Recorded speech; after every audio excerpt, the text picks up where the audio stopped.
What comes to your mind first when you say Bellevue? Big yard, mad house. That's what people say. All right. So once you are treated at Bellevue, you're what? Exactly. So that's how it is. All right. So therefore, we have to do a mental health reform on this destigmatization, decentralization, and that kind of things like. So that's how that we are trying to develop the community mental health services. Reflecting on the 32 years that you spent in the government, what is your most memorable moment? I have many memorable moments regarding with this Bellevue Hospital, because there's a lot of changes, not only in the hospital, but in my life too. I was trained in Burma. I don't know if you know the country in Southeast Asia, which is now called Myanmar. It's between Thailand and India. It's a quite big country. We have like 56 million population. I graduated from medical schools in 1982 in Burma. And then I joined the Army Medical Corps. And then I started my medical practice in the Army as a general medical officer and the frontier field medical officers. And then now I specialize psychiatry from 1986. So I was a psychiatrist, Army psychiatrist call it, before I came over here. And I don't know if you know the political situation in Burma. In 1988, the military took over, the military coup. So after military coup now, and I resigned from the army in 1990, and I came over here. One day I was visiting my friend who is doing general private practice in one of the private clinics. I met a friend who is an orthopedic surgeon. He said, I have application forms from the Ministry of Health, Jamaica. All right, but he said he got an offer from Jamaica as well as from United Kingdom. So therefore he chose to go to United Kingdom. So he had forms, so he just gave it to me. All right, why don't you apply it? So I just fill up the form and just mail it to the permanent secretary that time. And so about a month later, I received a letter replying that yes, we can give you a psychiatric resident post here, MO2 level. So if you can come over here, here I come. And this was when you were living in Burma? Right. So now it's quite struggle because it's quite far, and so I have to go through, and the different countries to come here. In those days, like our country passports were quite limited because I was holding a Burmese passport, Unlike Jamaican here, because you don't really know Jamaicans are really enjoy how much blessed you have. Your passport can go anywhere. The only thing is you need to get a visa to go to that country. So in those days, Burmese passport, when you apply to go to Jamaica, the government decide which country you should get. And they give you only 5 countries to go there in a passport. So I have to travel from here to, from Rangoon, which is the capital of Burma, to Bangkok, from Bangkok to Hong Kong, from Hong Kong to LA, from LA to Miami, from Miami to Jamaica. So when I came here, actually, Bellevue has a lot of, multinational psychiatrists working here. Because in those days, Bellevue is a very big compound.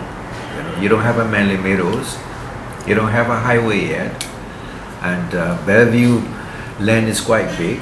From the gate, you can walk straight down to the seashore. That's how it is. And we have 1,500 inpatient those days. And so that's how I studied it. My senior medical officer at that time, and one of my mentors is Agri Iron, Dr. Agri Iron. I'm sure you all know. He's still in his private practice. And then when I report to the Ministry of Health, in those days, Ministry of Health is in Caledonia Avenue in Crossroad, right? So when I reported to that time very senior officers, like one is Dr. Denise Koff, who is the late Dr. Denise Koff, who is responsible for the secondary care services, and Dr. Dina Ashley, all right, who is a primary care. When I reported to Dr. Goff told me that now I should be sent to Mandeville to start psychiatric services. So Dr. Kyaw saying like, all right, go to Bellevue for 2 weeks orientation. And that 2-week orientation became now 30 plus years now. Right. So when I came here, Dr. Grant said that, all right, don't bother with the manual now, just stay here. Now that you've been in Jamaica for 30 plus years, do you have any regrets coming here? No, I don't have any regrets at all. That's why, I became a naturalized citizen in 1997. And so I have no regrets at all, And many of my friends and my other colleagues now, they use Jamaica as a stepping stone.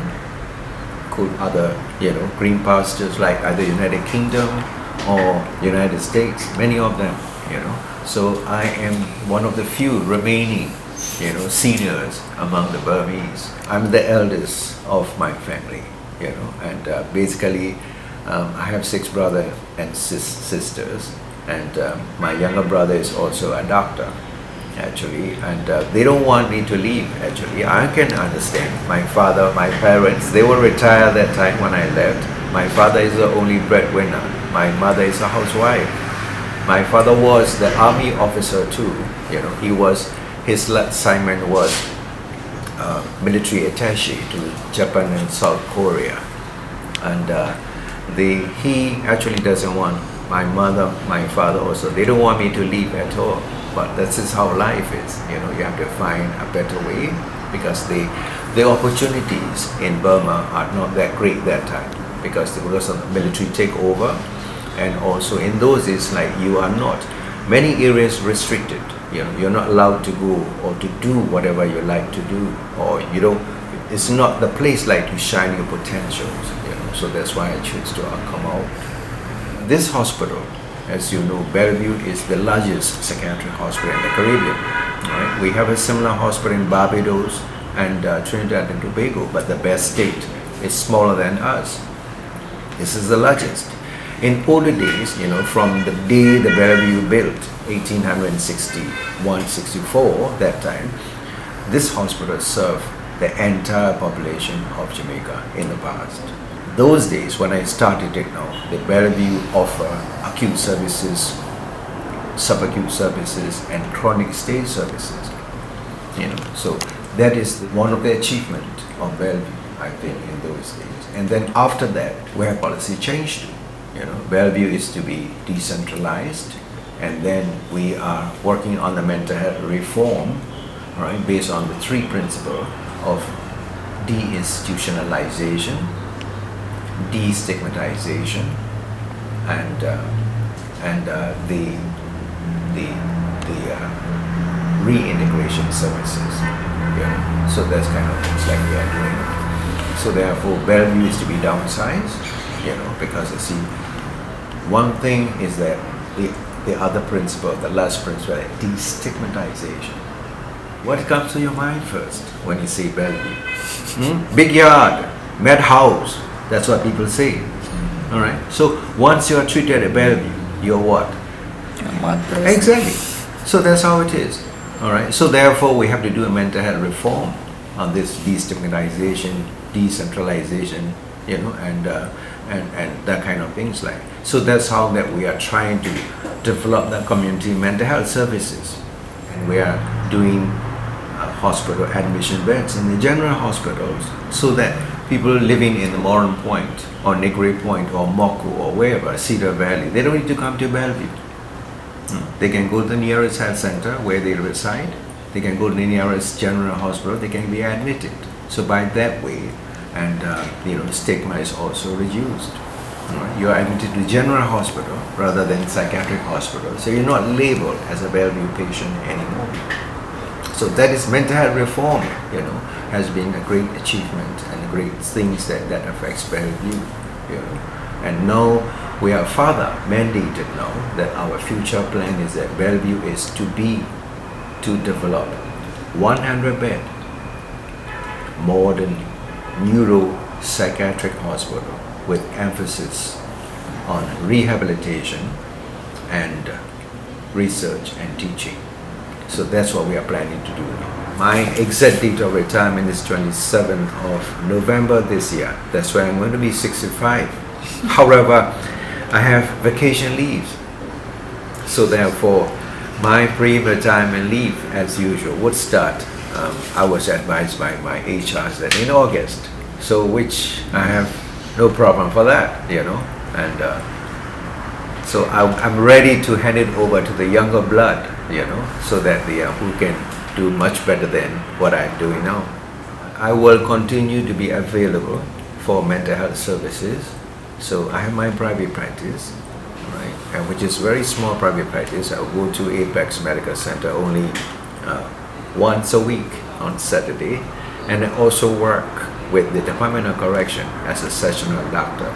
So meaning that we have mentally ill people who are unfortunately arrested because of they committed crime from minor to major, and they are sent to prison, which is absolutely wrong, right? Which is absolutely wrong. So I work for them also. I go to the prison and visit them, see them, and do assessment, offer treatment, provide reports to the court, testimonial, and so on, like that. That is from minor to major.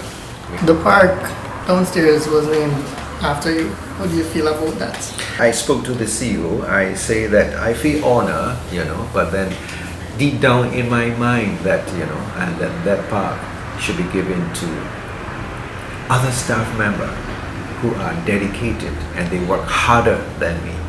That's always been my belief. I suggested to the senior managers that we should give a name to that park, so that the park should be better looking. I didn't know that this current CEO will give the name Oo Park, because I was on vacation leave last year, from November until January, first week, and when I came back, now here it is now. The park has become Oo's Park. Right, and now it is quite promoting in the social media. I see a lot of and people are responding to it. The good thing is that our CEO is promoting very good, and good thing is that now it's get a lot of benefits for our patients too. Because our residents and patients during the COVID crisis time, we have to limit them. We have to put them in the ward. And the visits were suspended and so on. So almost 2 years, our patients and residents are in the ward, So it is. We have now beautiful park is there, so that there's a program. I understand the nursing services under CEO make arrangement that these patients and residents have a regular visit to the park. Not only that, now the park is now welcome to general public. If you notice that the concept of the modern hospitals, okay, you should have beautiful, soothing environment in the hospitals. The reason being is that when you visit the hospital for your suffering, when you enter the hospital compound, beautiful landscape, flowers, birds, water fountain, and the dogs or whatever, swimming, things like that. These settings serve as a therapeutic setting to an extent. Before you see medical team, before you talk about your suffering, this scenery should relieve some of your suffering. That's a concept of the modern hospital. I would like to have a modern psychiatric setting, right, with the garden. A lot of garden with the different themes, like you have like orchids garden, you have the bamboo area, and then you have the cactus area, things like that. So that when you come to get our help to our emergency room, not just to get medication and injection, all right, this nature or beauty or the scenery should give you some relief. That's what we like to do.